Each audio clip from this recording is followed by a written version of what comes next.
Welcome to It Takes Heart. I'm Sam Miklos. And I'm Kate Coomber. We hope you enjoy these incredible stories of healthcare professionals making a difference in communities across Australia and beyond. Through our conversations, we look to celebrate the spirit of community and care. We acknowledge the traditional custodians of the land who have long practiced and shared ancient methods of healing, providing care and support for their communities with wisdom passed down through generations. Join us as we explore what it truly means to take heart.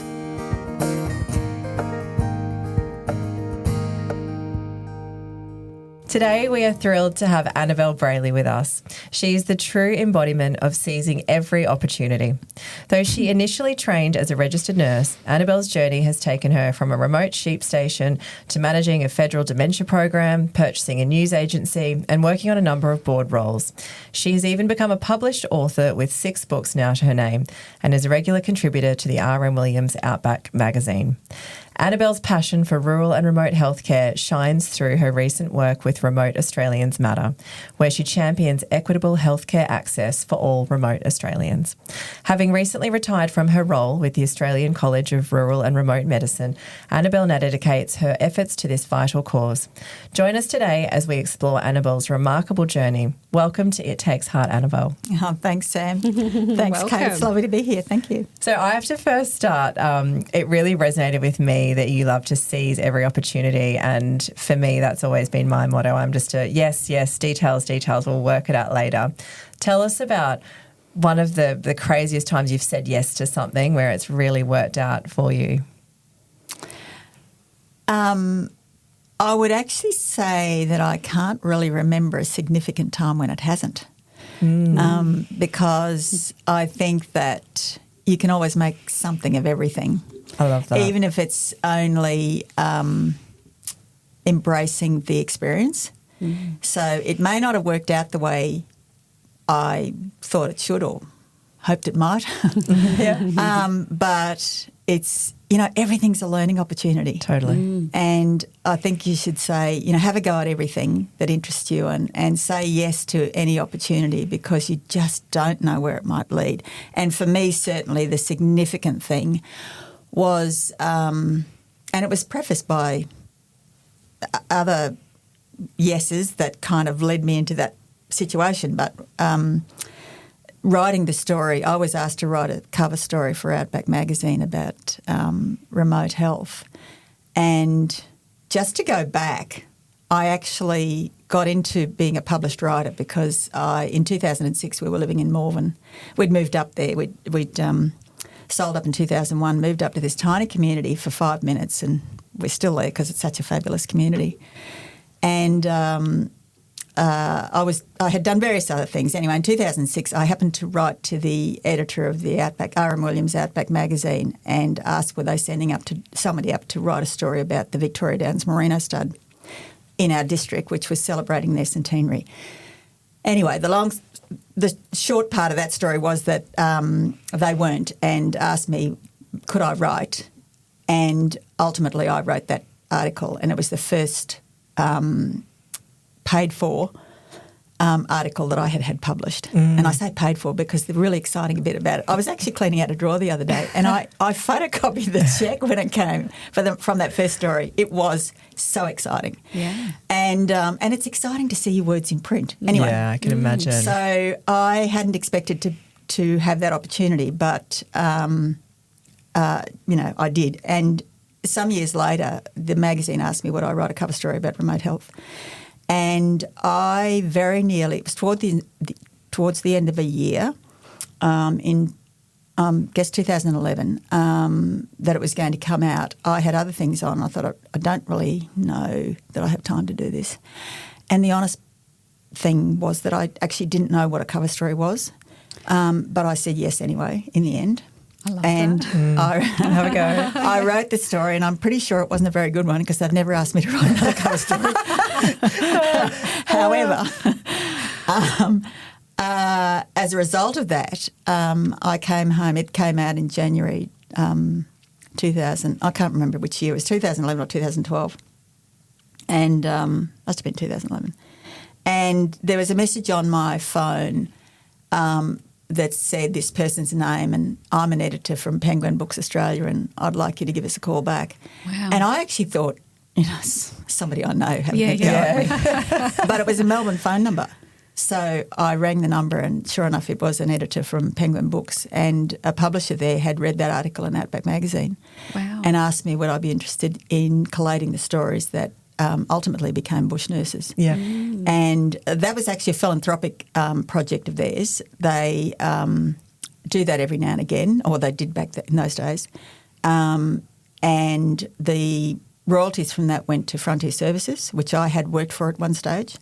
And like Frontier Services really, in many ways, John Flynn and the origins of all the healthcare services that we have in Australia.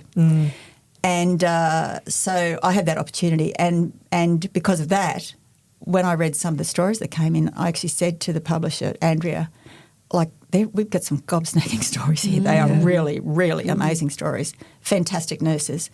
And as a result of that, they gave me a contract to write Nurses of the Outback and the books that followed. And that wouldn't have happened had I said no to that cover story. Yeah. None of that would have happened. I think that's incredible. It's really inspiring, isn't it, of where you just have to take a chance and thank you for saying yes here today Charles. and coming to see us. Well, I have to say, this is not my comfort zone, to be honest. Well, we appreciate that. Absolutely. I don't like public speaking and I don't... I like being on the other side of the story, the storytelling, of asking the questions. I wanted to ask that because what do you think makes a great storyteller? You've written so many books now and now you see yourself as a storyteller. What makes a great storyteller? It took me a long time to get my head round the idea that I might actually be a good storyteller because I guess in part because I fell into it. One of the things about anything we do, and certainly the saying yes thing, is sometimes it's better if you actually have to apply to do things and go through the process of, whether it's a job or in this case, having an opportunity to tell stories, whatever, but go through the process of winning the role because it gives it a legitimacy that you don't normally, or I didn't necessarily feel when things have happened just because I said yes. But then I realised that, the fact that you're asked in the first place probably counts for something. Yes. Absolutely. And so I think that my talent as a storyteller is that I'm very clear in my own head that they're not about me. And I'm actually just a conduit for other people to tell their stories. So I'm a tool. I can take their stories and turn them into something that somebody else wants to read. I'm really, really pedantic about accuracy and can be about detail, etc. I'll check and double-check things. And if somebody tells me something that I decide is more about their memory or mismemory than it is about fact, then I'll find a way to circumvent it or not include it, that kind of stuff. Yeah. But I think that in my case, what makes me a good storyteller is that I actually am very clear I am telling somebody else's story and I don't have anything to do with it whatsoever. I don't have any opinion about it. I try not to have preconceived notions about it. I'm just the tool for them to share their story. Yeah, I love it. So can we maybe go back and this is where you are now, but how did healthcare come about? Take us way back when. Was it always a desire? Because didn't you want to be a hairdresser? Yeah, did I read that? I did want to be a hairdresser. I always thought I wanted to be a hairdresser. I grew up in a small community of Miles, which is on the Western Darling Downs. My parents were both professionals. My father was the dentist in town. My mother was a teacher. Well, she wasn't actually a teacher when This is a thing. You'll probably need to remind me of the question you asked because I'm just going to digress here for a second. Go for it. My mother was actually an only child. She was born in North Queensland, had no experience of bush life well, she did, but not living it herself permanently as an adult with children, etc. She actually lectured chemistry and physics at Queensland University, and she actually lectured a lot of she tutored a lot of the doctors and dentists who would now be in their, I guess, 90s, I suppose, who went off to the Second World War and came back and resumed university. So that kind of age group in the early 40s, she was tutoring, and she married my father, came to Miles, and to this little bush town with like straight out of academia. So he was from there and brought her there, yeah. And like she must have just been the ultimate fish out of pond. Yeah, I went to Miles just recently, you did? and it's probably, is it bigger than it would have been then? Oh, certainly. Yeah. But in some ways it hasn't changed. You know, like my grandmother's house is still in the main street. Yeah. And, excuse me, there are things about it that are the same, and it's essentially, you know, a small community. But it's grown in many ways. So your career. Yeah, Mum actually was able to transfer. I can't remember the details of how this happened, but because of her qualifications at uni, she was able to translate that into a teaching qualification. So she actually went back to the local high school and taught when three of my brothers and I were. Three of us were at boarding school at the same time. One of them was at university, which is a big undertaking. So she went back to teaching, which was such a fortunate thing for some of the kids in that community, because she actually changed the lives of people in that community because she was such a wonderful teacher, and she opened them up to opportunities. It didn't occur to her to say, you know, you can just be a farmer. She was like, well, you can go to university and be a chemistry lecturer. And I know at least one doctor from that community, and various other professionals who've kids from that community who became a doctor, who would say they did it because of the influence of my mother. Yeah. So, but when we grew up, four brothers, I just wanted to be a hairdresser. I do have an artistic streak. And for me, I don't know why I wanted to be a hairdresser, but that's what I wanted to be. And I keep saying to people, you know, I did train as a nurse because my father said you're going to be a nurse or a teacher, but I really should have been a hairdresser. And I don't mean that with any disparagement to hairdressers, because I actually think that hairdressers are the world's just penultimate counsellors. Yeah. Oh, absolutely. You know, people go to their hairdresser, particularly women. You know, offload all your joys, well, and it's really critical. You know, you walk out unhappy and you come out looking fabulous. Yeah. I mean, you know, it's just gold.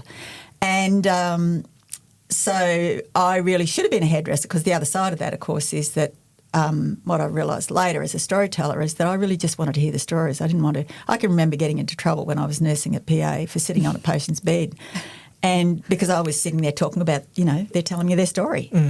And but I didn't realise then that was a thing I could or might have done. So I did start my nursing training at PA. I finished it at the Charleville Base Hospital. Oh, because this was the other thing. When Dad said, you've got to be a nurse or a teacher, because he knew that I wanted to go and live in the bush or further west, I said, oh, good, well, I'll go and train at Charleville or Goondiwindi, which at the time had regional training programs. And he said, no, if you're going to be a real nurse, you know, if you're going to train properly, you've got to go to the city. And at the time I was, you know, I stomped off to PA and stomped back out again about 18 months later. Did something else for a while and went back and finished my training in Charleville.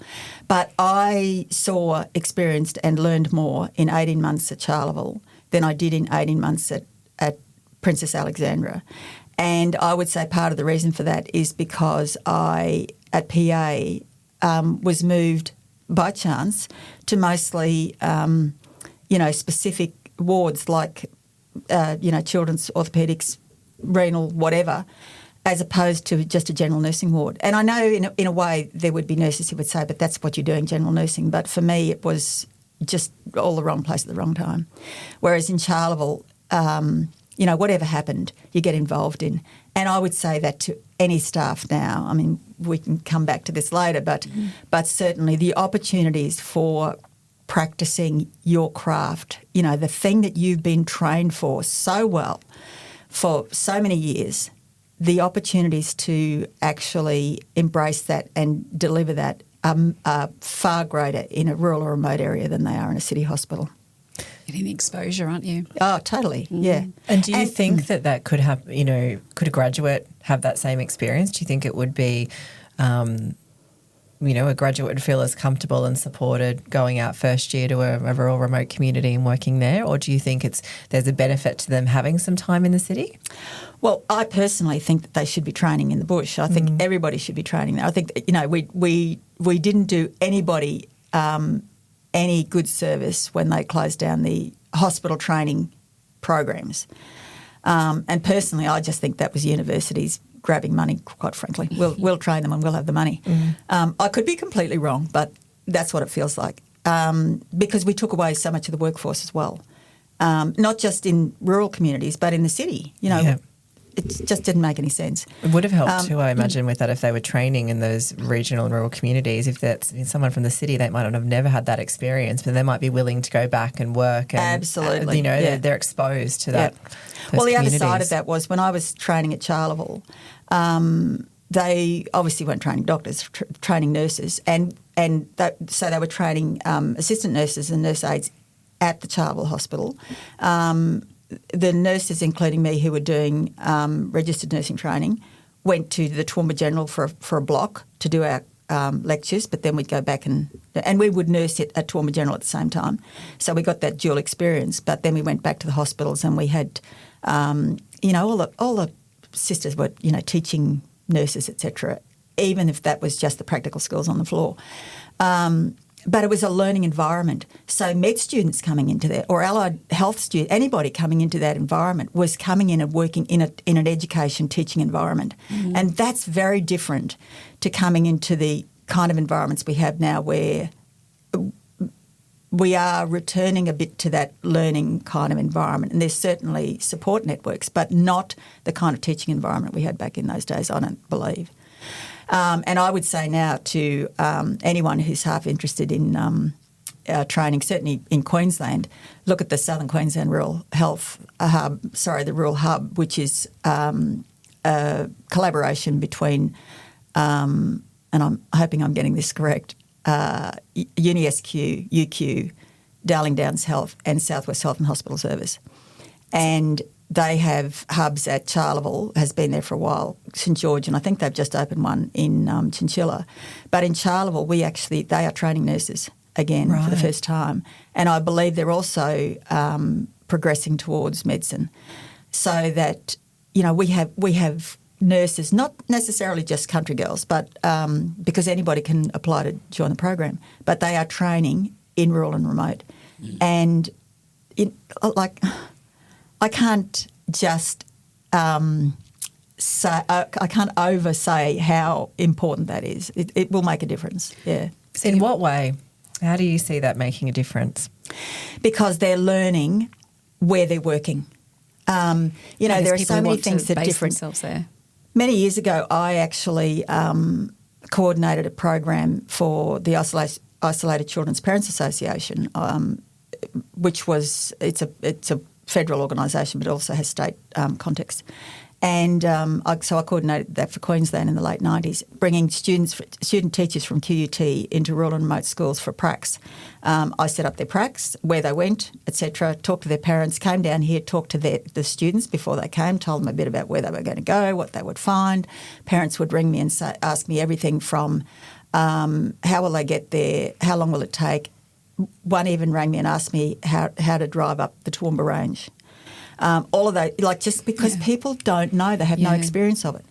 And so in that same way, I think because it's a very well-supported, and I use the word nurtured advisedly because I don't think that they're overly, helicoptered or anything. I just think they're well-supported teaching environment at someone like Charleville, that they're actually learning their craft on the ground and having that same exposure to whatever's going on. If something, they would know what's happening in the community or over in the hospital at any one time. There's just a no-brainer. Yeah. So did you work as a nurse? Well, I did for a little while. Yeah, what was where did it go from there? I finished my training. I worked, straight after I graduated, I actually went and worked as a receptionist at Grasscoss in Charleville, which is a shearing contractor. Yeah, right. And moonlighted at a pub at the same time on Friday nights because my heart really wasn't in nurse. I should never have been a nurse. Not in terms of looking after people and actually making a difference to their medical outcomes. I really should have been a hairdresser. But the advantage for me was that when it came to writing about nurses, I had it's like a badge. I trained as a nurse. I get the black humour. I get them. You could relate. And totally. And I think, and I'm grateful for that reason that I did that. I'm not a lot of help in a medical crisis. There are some things I can do and not, but I'm not. It's just not my thing. I really. But I'll tell you stories. I totally appreciate that because I trained as an occupational therapist, and I worked clinically for 5 minutes, I would say, in Toowoomba base, and it just wasn't there. But healthcare was something I was just so passionate about, and I think I understand now when I talk to allied health professionals, I understand what they're doing and their challenges, but it just wasn't the place that I wanted to be. You went on then and you were on the board of ARCRM, the Australian College of Rural and Remote Medicine. Well before that, I got interested in, I've always been interested in remote health. I'm alive and I live out there. So, we should all be interested in health and our health outcomes. It's your health. It is our health. Yeah. That's exactly right. Or it's your health, yeah.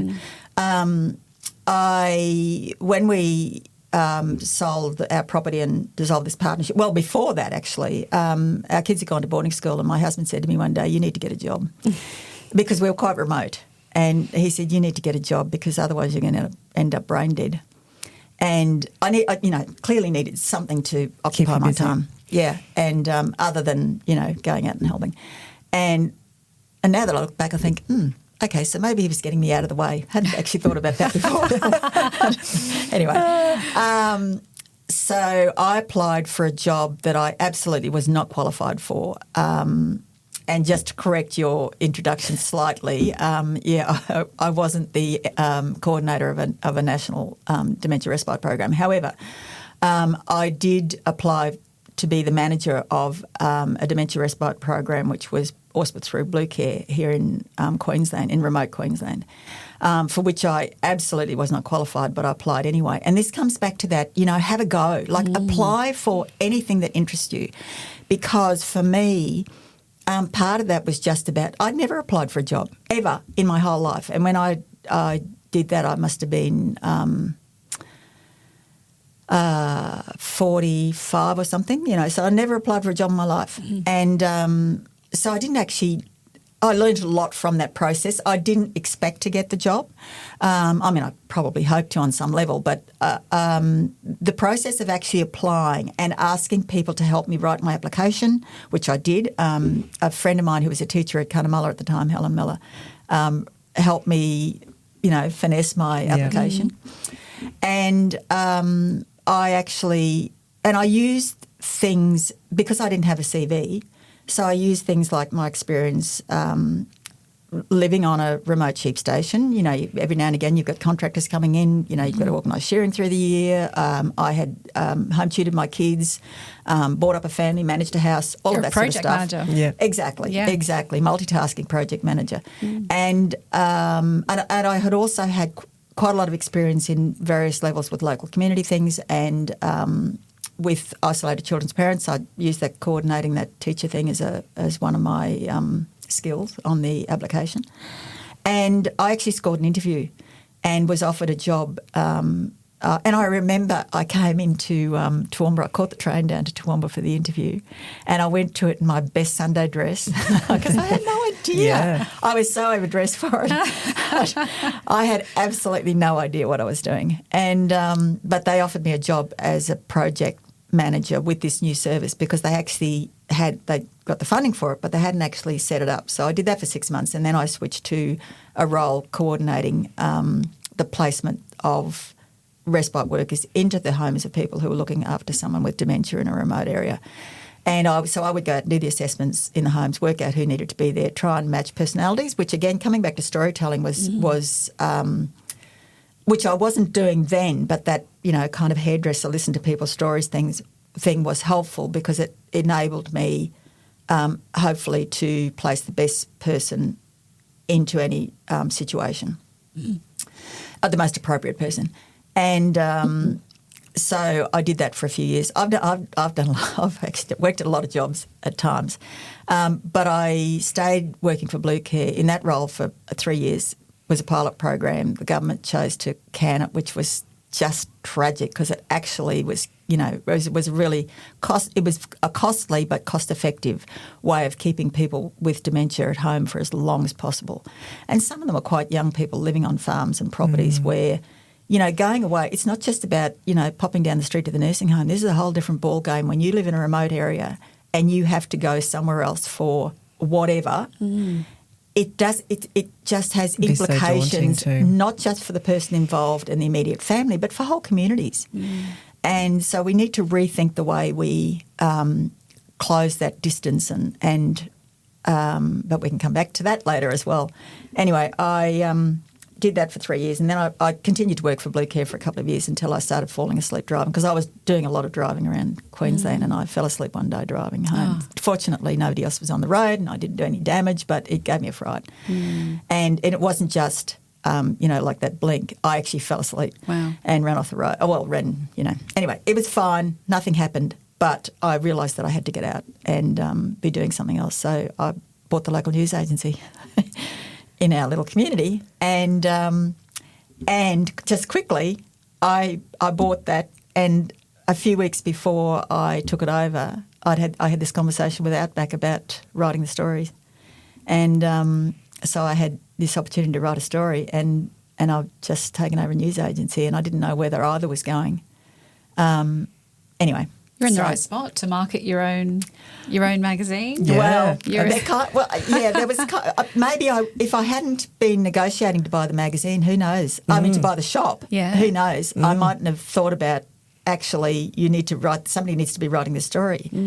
Timing is everything. Totally. You can sense that you are so passionate about the community that you live in and that you're a part of, even the news agent, that understanding of people. I can just imagine it's almost that hairdresser dream of being able to talk to everybody in the community as they come in.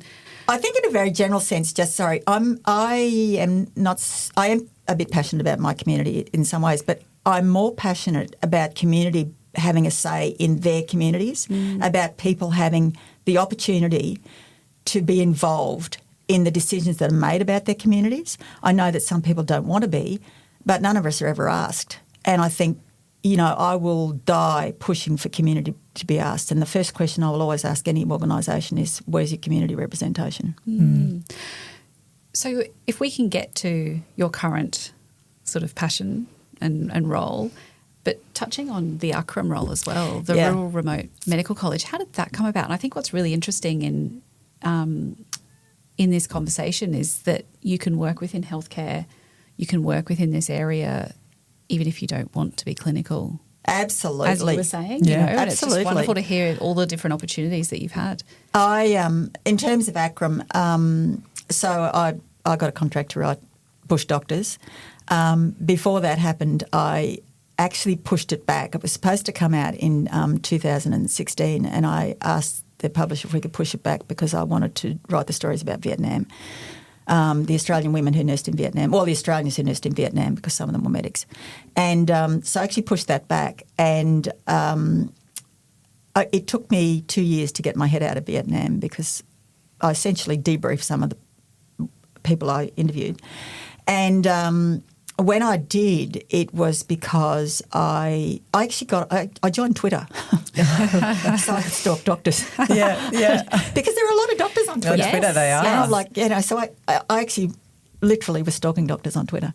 And I found a doctor called Kate Closer who, and I can't remember which happened first, whether I read something on Twitter that she had been appointed,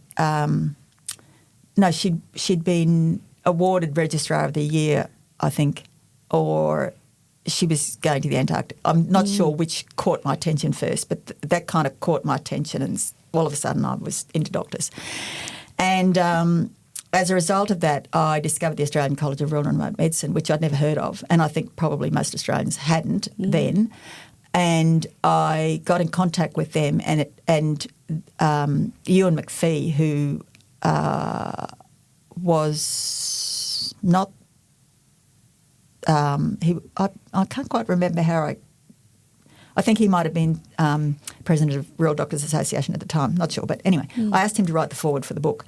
He told me about ACRM. Various people was telling me about ACRM. So I got in touch with them because I could find more doctors. And I learned what they do, which is actually train doctors specifically for rural and remote practice. And it was like, oh my gosh, here again, I've found a lot of my people. Yeah. And so I became aware of them. Anyway, in 2017 or 18, they, about the time the book came out, but they decided to advertise for a community director on their board. They didn't tell me about it. I read it in The Australian or something. Yeah, right. Anyway, but when I saw it, I thought, oh, my God, I know what that is. Yes. And this is all that opportunity thing. I know what that is. I'm going to apply for that. Completely unqualified. I have no skills in the boardroom. Know nothing about anything.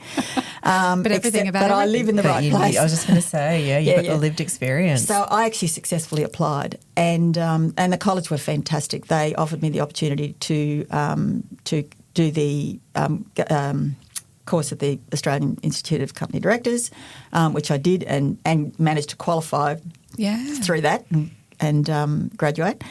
And so that began my association with ACRM. And what we were able to do was establish their community reference group, which is a really important part of the organisation, I think. What does that entail? So when they first asked me to be a board member, I don't believe anybody can represent anyone collectively on their own. So I set up this group, and I told them I was doing it. I set up this group across Australia of people I knew, so that if they asked me a question as a board member, or there was something that I needed to be aware of, that I had people across Australia I could go to and say, oh, an opinion about this, that, or whatever else. And so when it came to them thinking, they wanted a community reference group, that was sort of a natural transition to start. So some of those people came onto that first, which was a pretty kind of casual group in the beginning, but was actually formalised.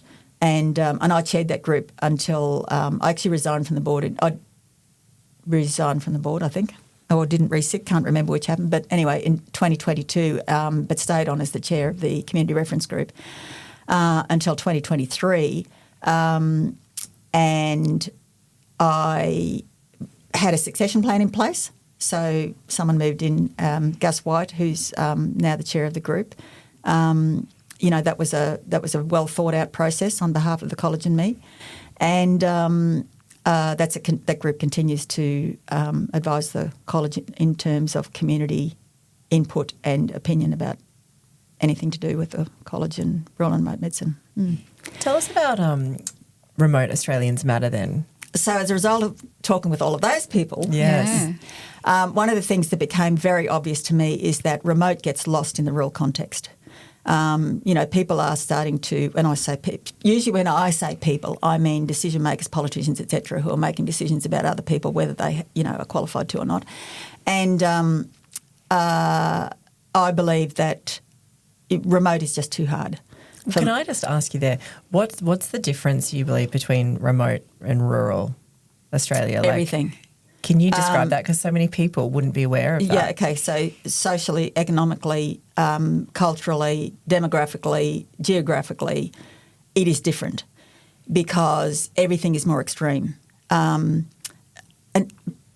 socially, it's more extreme because distance are further, so it's harder to be social, as in face-to-face socialisation.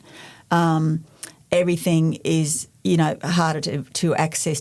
I can remember years ago when I was interviewing, actually, I was in the Northern Territory in an Aboriginal community interviewing a nurse for the book, and the manager of the clinic happened to be there at the time, and I can't remember what the machine was, but it was something basic like the ECG or, whatever. And it had broken down. And I said, oh, when's the new one arriving? And they said, well, we ordered it 8 months ago and we still haven't heard when it's coming. Like, so that's kind of an example of some of the resourcing problems. And it's not that they can't get it there. It's that it's like when we need something in a remote area, just get it there. You know, the logistics and palming off about getting stuff done is just awful. You know, just make it happen. Because one of the things that I firmly believe, and that at RAM we believe, is that you can take any number of services that you design and, you know, develop in a metropolitan or even rural area. You take them to a remote area and they're almost destined to fail because they won't have the support networks, you know, the votes, the money, the people, the anything around it that ensures continuity. If you design something in a remote area and make it will work anywhere because you just add people and money and, you know, whatever. And so for those reasons, I think that remote has to be considered separately. And I believe there's no equitable access to primary health care in remote Australia. And I believe that we can do something about it. Every Australian has a right to universal health care.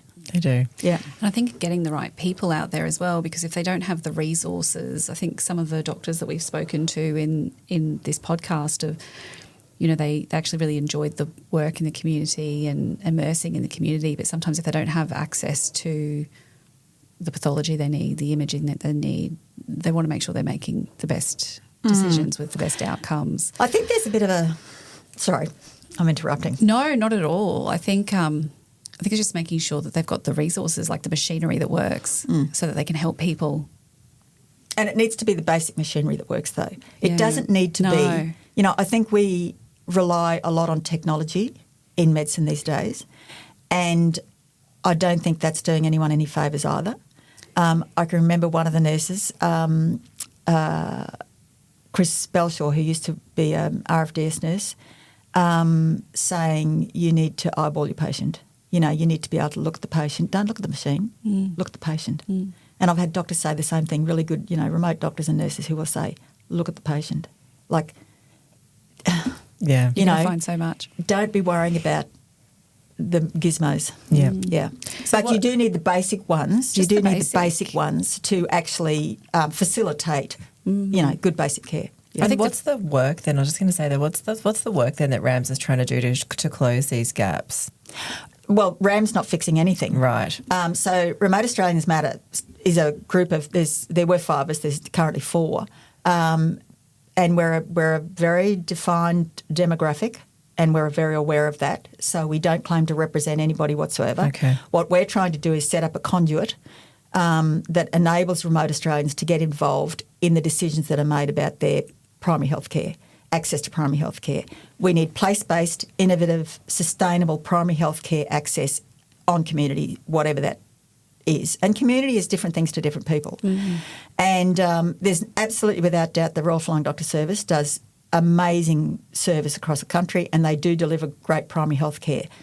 But they don't go to everybody or they're not accessible to everybody for whatever reason. And or those clinic runs aren't. And so we need to make sure that every remote Australian can access the primary health care they need, particularly children under 5. You know, so that kids start school. Education and health are inexplicably linked, in my opinion. Kids should be starting school knowing that they can hear, knowing that they can see properly, knowing that they're walking straight, knowing that their spines are straight, knowing that their, you know, eyesight is, all of those things. Yeah. And that's not happening. Now, it may not be happening in the city, I don't know. But people who live in metro areas or even rural areas can more easily get to somewhere where they can access those things. For people who live in remote Australia, that is just not always possible. And telehealth doesn't cut it. RFDS is the original telehealth providers, in my opinion. They've been doing telehealth since the day they've got the radios going. But that's a completely different scenario for you know, the modern-day version of telehealth to be promoted as an option, as an alternative to good primary healthcare access is just not viable, because you have to. It's that eyeballing the patient thing. Mostly RFDS will be from primary healthcare. They will be doing telehealth over the phone or whatever with people that they see on a clinic run, or that they have a history of, etc. So we really need to focus on remote Australia and make things work there for a whole lot of reasons that include national security and biosecurity and border security, etc. And fix that, and then we can translate that elsewhere. And more people resources then? More clinics, more people? Depends on what you mean by people. Yes, definitely to all levels of medical staff. I don't think doctors on their own can fix this. I think that we need to take a collaborative view of delivering healthcare to remote Australia. That we need to be, it could be, for instance, most communities, not everyone, but most communities will have a nurse or someone who trained as a nurse or someone who is almost a nurse or whatever. So, there'll be a nurse-like figure in just about every community. And they're often the linchpins of the community. So they're obviously really important. But I think from a collaborative view that we need to be thinking about, okay, so who's in any community that has any health experience? And that for me includes vets, who are really some of the most, the smartest, most highly trained medical deliverers in the country. They just happen to be delivering to people to animals who can't talk back to them. So, but I think that if we took a view that we could set up place-based, sustainable, kind of collaborative primary healthcare options that may, in a very tiny community, revolve around a person who has some medical knowledge who can be on the drafting gate. You come to them and you say, okay, look, I've got this problem, and they will be, okay, so we've built this team. Now the team's going to look like different things in different places. It could be a building on the street, or it could be, a phone call to a team. It could be, this is where it comes into communities need to work out what suits them. But somebody who can facilitate that access to whatever it is they need. Now, the context I'm talking about there sounds a bit more emergent than primary health care. But if we have that level established, then surely that can be established on the foundations of a primary healthcare access that works for everybody. One of the other things we achieve with all of this, of course, is that if people have access to primary healthcare early and they get into the habit of accessing it, then not only are they learning the things that they need to know about their own health management, but they're also learning the language that gives them the health literacy they need to be in control of their health outcomes. And health literacy, as you would know, is a huge thing. Absolutely huge. But we definitely need to bring more medical staff into remote Australia. And so I guess if there are people who live in rural remote areas listening, and you talk a lot about the community involvement and they really need to drive this, what can they do?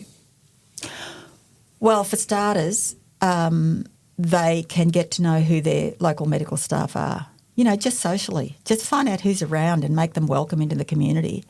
I think also that they can be responsible for their own health. I think we should all be responsible for our health outcomes. Not for our health outcomes, for our health management.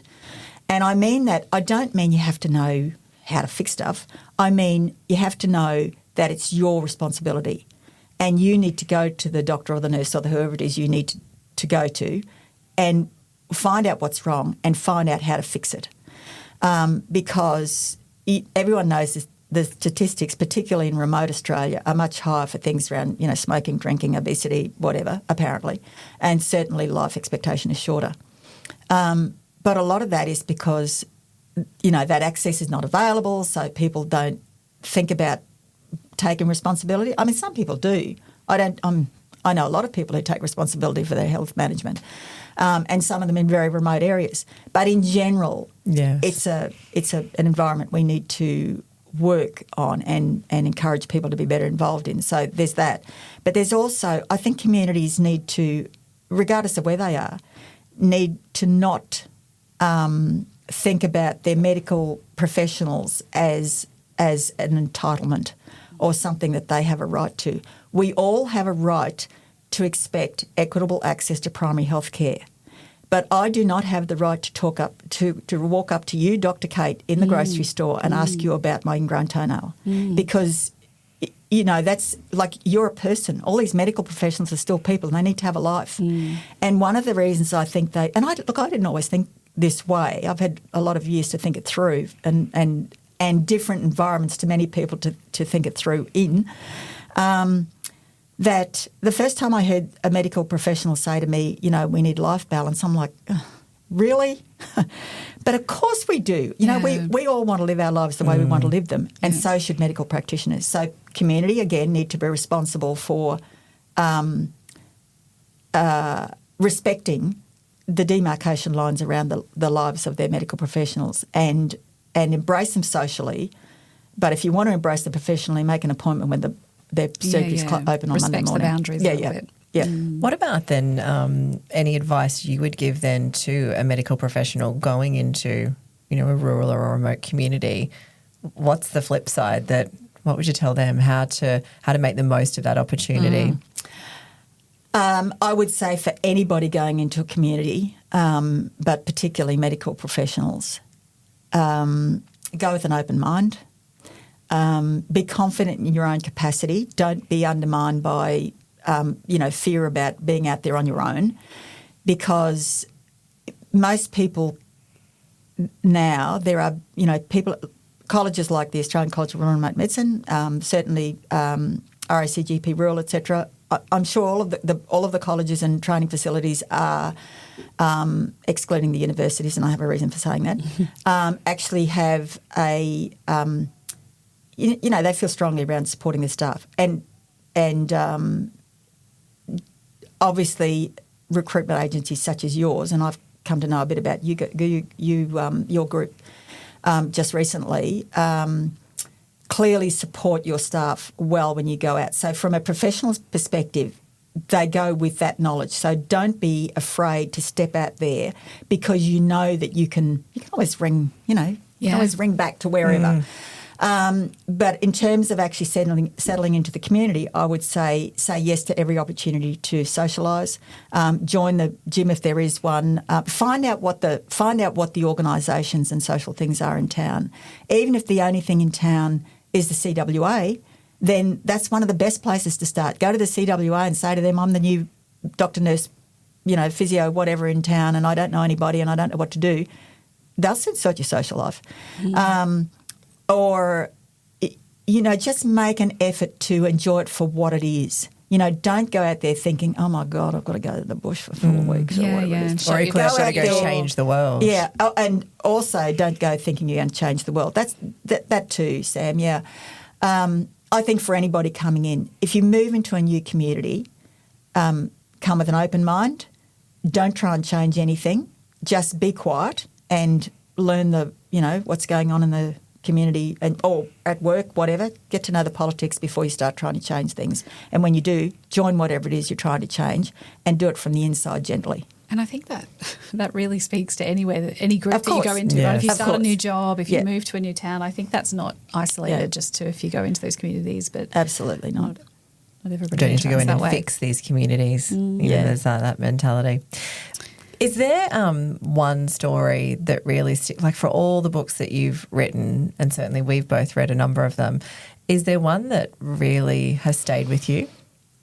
I think from a professional medical perspective, there are a number, but I've never, ever forgotten one of the nurses who was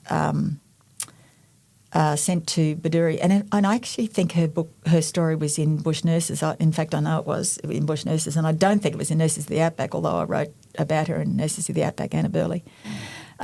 She was a nurse on her own. She was actually worked in the finance world in New York and I think maybe London, but certainly New York, until she decided that she wanted to do something more significant, that, making lots of money was really not doing anything for the planet or her own self-esteem. Anyway, so she did a nursing training. She ended up as an RN at a clinic in the Channel Country in Baduri, and had a call out one day to a really bad accident where 4 kids had rolled a car, and they were 80 kilometres out on the Diamantina Road, Development Road. Now, this is a long way from anywhere, long way from RFDS, long way from everywhere. And they got a message, a truckie found them, called in via a station into Baduri. Anna and the local policeman went out, and somebody went out to the accident. And she was out in the middle of nowhere with these 4 kids, one of them with, raccoon eyes, is that what you call it? You're one of you, you know more about nursing than me. Like seriously injured and so far from anywhere. And, I mean, handled it beautifully. The outcomes were awful, but as good as they could have been in the circumstances for the kids involved. But she managed that. It's just always stayed with me that well-trained staff, not necessarily confident in the moment, but well-trained staff who know what they're doing, who are trained for, like all of the possible circumstances, can manage anything in any circumstance if they just take a deep breath and rely on that training. There will always be the circumstance they weren't trained for, but they'll use all that other experience to work out how to get through. Because in the end, who else is going to, you have to step up. Yeah. And I remember Claire Schmidt, who's the flying doctor on the front cover of Bush Doctors, saying that to me. She was a young English doctor. She had an army background, came to Australia almost on I'll apply. On night duty one night in Work it out later? In UK. I'll apply and work it out later. Ended up at the RFDS in Charleville, saying on a flight, her first flight out to, somewhere on her own, saying, there is no one else. I have to step up. And that's what you do, you step up. And, there will always be situations where we're all going to think shoulda, woulda, coulda, whatever. But you all do the very best you can in the circumstance. And I have the absolute utmost respect for every member of the medical staff who come into rural and remote Australia, and particularly into remote, because, you just make such a difference. It's a huge impact. With every episode, we are donating $500 to a charity of our guest choice. Where is that money going today? Well, thank you for this opportunity. It's not quite the usual charity, but I would really like this $500 to go to sponsor a future rural generalist to go to the RMA 24 conference in Darwin in October. So that will be via ACRM. Because I really believe that we need to encourage all our young professionals to go out and have what experience they can, to meet the people they can. And I know from past experience that going to RMA is a really great opportunity for young future rural generalists, whether they're a medical student or already a qualified doctor, for future rural generalists to get to know the people they know and hear the stories they need to hear to encourage them on their pathway. Wonderful. I love that. That's a fabulous Thanks, choice. Sam. I love when any of our guests have chosen something like that that's just that little bit different and that little bit more specific too. So that's fabulous. Thank you for that. Thank you for your time today. Honestly, we could just have sat here. We had so many questions for you that we had to keep culling them because we could have sat and talked to you for a long time. But we really appreciate you particularly being here in Brisbane and coming all the way in. And you're clearly so passionate about rural and remote health. And we're so fortunate to have had some time with you today. So thank you, Annabelle. Oh, thanks, Sam. And thanks Kate. For coming in. Really appreciate the opportunity. Thank you. Thanks for listening. Don't forget to share, rate and review. This allows us to reach more people and share more incredible stories. Click the follow or subscribe button to ensure you never miss an episode.